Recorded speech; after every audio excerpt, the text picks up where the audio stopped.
Assalamu alaikum wa rahmatullahi ta'ala wa barakatuh. On continue avec la collection J'apprends ma religion avec le livre d'aujourd'hui qui s'intitule Je veux ressembler au prophète sallallahu alayhi wa sallam. Suivez avec moi.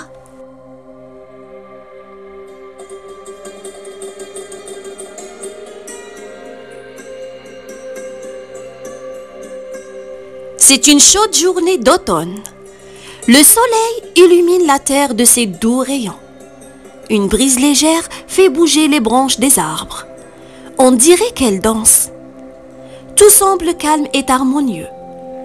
Les papillons virevoltent autour des fleurs multicolores. Puis, ils se posent sur les fleurs pour se reposer un peu. On peut ainsi admirer leurs jolies ailes.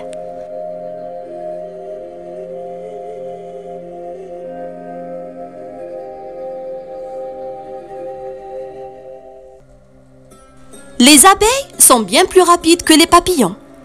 Elles bourdonnent autour des fleurs sans se poser une seconde. Il faut dire qu'elles sont occupées à collecter du nectar pour en faire du miel pour les hommes. Ilyes les observe avec curiosité. Ses parents ont eu une super idée, celle de faire un pique-nique.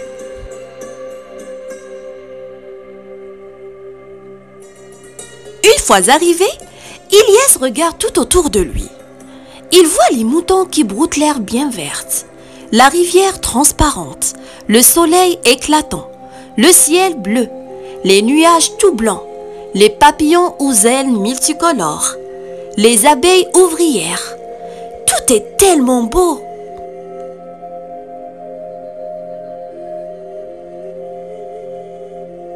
Puis, Ilyes se penche vers le sol pour observer l'herbe de plus près. À sa grande surprise, il voit des centaines de fourmis en file indienne. Elles sont minuscules, mais comme les abeilles, elles vont très vite. On dirait des petits soldats qui travaillent. Ilyes se met alors à suivre la file indienne pour voir où les fourmis se dirigent. Certaines fourmis portent sur leur dos de gros morceaux de nourriture.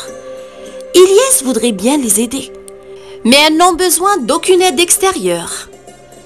Si une fourmi n'arrive pas à porter un morceau trop lourd, aussitôt une autre fourmi vient l'aider.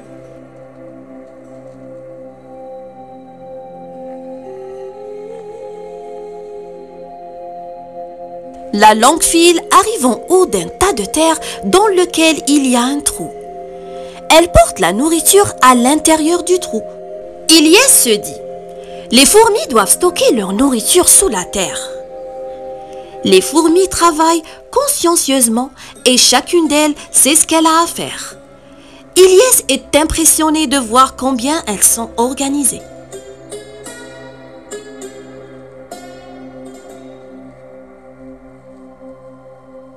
Ça le fait réfléchir.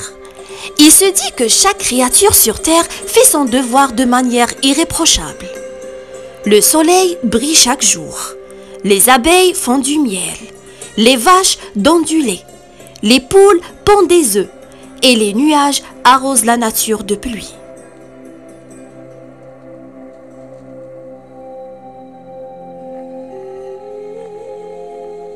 Ilyes se demande alors, est-ce que nous aussi les êtres humains accomplissons notre devoir comme il se doit? Comparé aux fourmis, nous sommes bien plus forts. Nous avons des mains avec lesquelles nous pouvons arracher des fleurs, mais nous pouvons aussi les arroser pour qu'elles poussent. Nous avons des doigts avec lesquels nous pouvons détruire la nature, mais nous pouvons avec ces mêmes doigts écrire de très belles histoires. Oui, Allah nous a donné, à nous les êtres humains, des qualités spéciales. Quand nous sommes bons, nous sommes bien meilleurs que les animaux. Mais quand nous sommes mauvais, nous devenons alors pire que la plus violente des bêtes.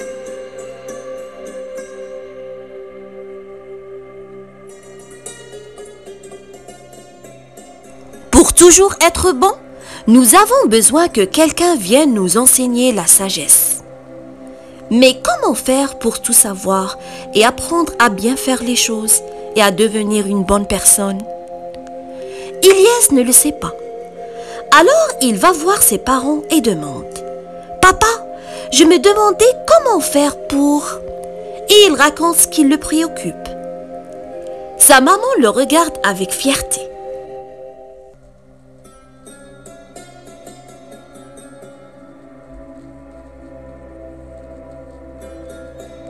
Son papa dit: Ilyes, tu viens de dire une chose importante. C'est vrai, nous avons besoin d'un maître qui puisse nous apprendre plus que ce que les autres personnes nous apprennent déjà. Mais n'oublie pas que nous avons déjà ce maître. Ilyes ne comprend pas. Il regarde sa maman qui lui dit: nous appelons ce maître le prophète. Jusqu'à maintenant, Ilyes n'a jamais pensé que les prophètes pouvaient être des maîtres. Il demande à son papa de lui expliquer.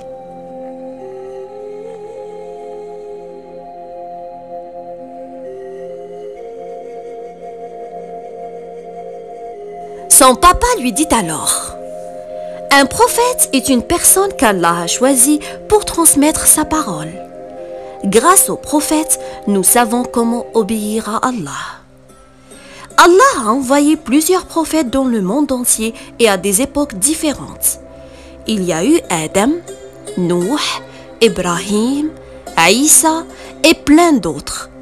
Le dernier de tous les prophètes est Mohammed, que la paix soit sur lui. Les prophètes guident les gens sur le droit chemin et leur apprennent à être des bonnes personnes. C'est grâce à eux que nous savons ce qui est bien ou mal, ce qui est utile ou dangereux.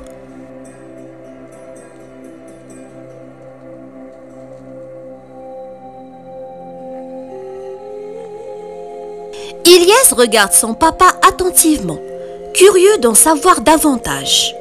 Son papa continue: dis-toi que le monde entier est une école et que nous sommes tous des écoliers. Notre prophète, paix sur lui, est le maître de cette école et il nous apprend à connaître notre Seigneur. Sa maman dit aussi: tu peux aussi imaginer que le monde est comme un palais et que tous les êtres humains y sont des invités. Notre prophète nous apprend comment nous y comporter. Si nous réussissons à bien agir dans ce palais, Allah nous invitera dans un palais encore plus grand et plus beau, et il nous donnera tout ce que nous voulons. Ce palais sera le paradis, Inch'Allah.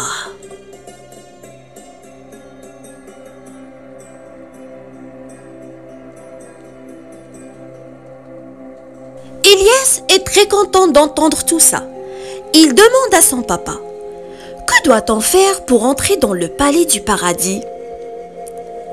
C'est une très bonne question, dit papa. Le prophète nous a dit comment faire. Il a dit qu'il faut toujours obéir à Allah, qu'il faut être gentil et écouter son papa et sa maman.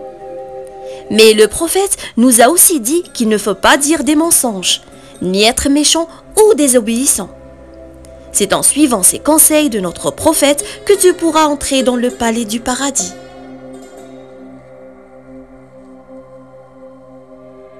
Ilyes écoute attentivement son papa et essaye de tout retenir. Tu sais, mon petit, le prophète nous a appris beaucoup de choses, mais il nous a surtout donné l'exemple. Sache que le prophète était gentil avec tout le monde, surtout avec les enfants. Il était généreux et partageait ce qu'il avait. Il était honnête et faisait toujours ses prières à l'heure. C'était vraiment un bon exemple, si bien que tout le monde l'écoutait et le suivait.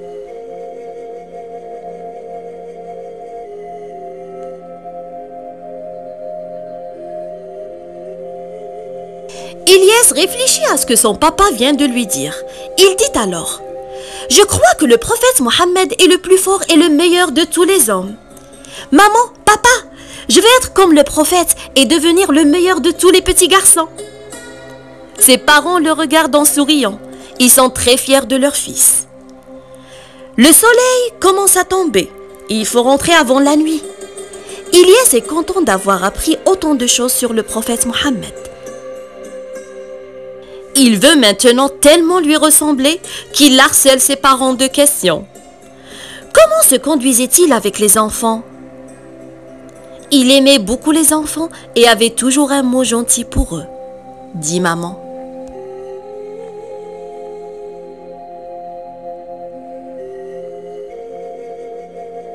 Et avec ses voisins? Demanda Ilyes. Il les aidait. et restait gentil même lorsqu'eux étaient méchants. Il partageait ce qu'il avait même lorsque c'était bien peu. Tout le monde lui faisait confiance parce que jamais il n'a dit de mensonge. Il était la plus honnête et la plus pure des personnes. Ilyes est émerveillé. Il dit à sa maman: « Oui, mais moi je fais parfois des bêtises. » Maman le regarde en souriant. « Oui, mais tu regrettes bien vite, mon garçon. » Et le prophète a dit que quand on regrette ses bêtises et qu'on essaye de ne plus recommencer, Allah pardonne.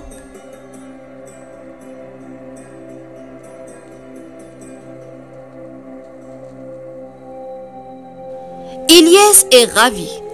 Il a un nouveau héros, le prophète Mohammed. C'est lui son exemple désormais. Il dit: « Je vais tout faire pour lui ressembler. Je serai le meilleur des musulmans.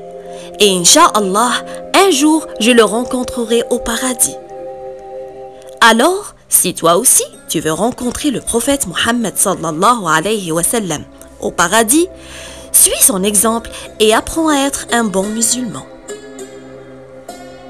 Et voilà, c'est fini le livre d'aujourd'hui. J'espère que vous avez aimé. Si c'est le cas, likez ma vidéo, partagez-la avec vos amis et n'oubliez pas de vous abonner à ma chaîne Le Monde des Contes avec Nawel. À la prochaine. Wassalamu alaikum wa rahmatullahi ta'ala wa barakatuh.